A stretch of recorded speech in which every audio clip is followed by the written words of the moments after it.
சிற்றின்ப பிரியன் தரித்திரனாவான். இவன் நெகட்டிவா எழுதியிருக்கு. சிற்றின்ப பிரியன் தரித்திரன் ஆவான். இது அப்படி பாசிட்டிவா சொல்லுங்க. பேரின்ப பிரியன்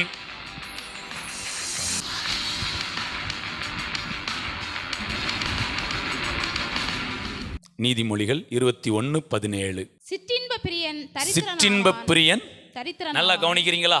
சிற்றின்ப பிரியன் தரித்திரனாவான். அவ நீங்க அந்த பூமியில பார்த்தீங்கன்னா மொத்தம் எத்தனை இன்பம் இருக்கு? 3 விதமானது இருக்கு. ஒன்று இன்பம், இன்னொன்று சிற்றின்பம். எது சிற்றின்பம் அப்படின்னா, ஒருத்தருக்கு இன்பமா தெரியுது, இன்னொருத்தருக்கு துன்பமா இருக்கும் பார்த்தீங்களா? அதுதான் சிற்றின்பம். இன்னைக்கு உலகம் அப்படிதானே.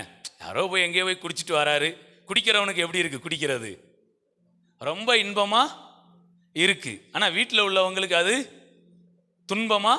அப்போ அது என்னது? சிற்றின்பம். அது மாதிரி பாருங்களேன், அவன் சரீரத்துக்கு அது துன்பத்தை தான் என்ன செய்யுது. அப்போ அது சிற்றின்பம். அடுத்து இன்பம்னா என்னன்னா, இது அவங்க அனுபவிப்பாங்க. இது மற்றவங்களுக்கு துன்பத்தையும் கொடுக்காது, மற்றவங்களுக்கு இன்பத்தையும். ஆனால் இப்போ நீங்களும் நானும் இருக்கிறது சிற்றின்பத்திலையும் கிடையாது, இன்பத்திலையும் கிடையாது, பேரின்பத்தில் இருக்கிறோம். நீங்களும் நானும் பேரின்பத்தில் இருக்கிறோம்.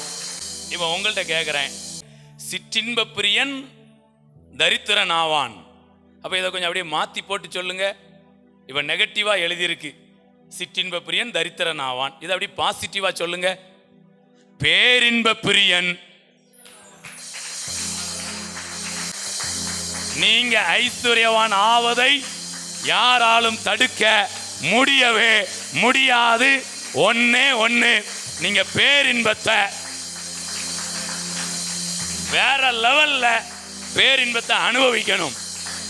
இன்பம் நம்ம சக மனிதர்கள், பேரின்பம் தேவனோடு கூட இருக்கிற மிகப்பெரிய அனுபவம். நீங்க அந்த கல்வாரி சிலுவையின் அன்பை நல்லா புரிஞ்சிட்டீங்கன்னா, நீங்க வாட்டுக்கு அந்த பேரின்பத்தில் என்ன பண்ணிடுவீங்க?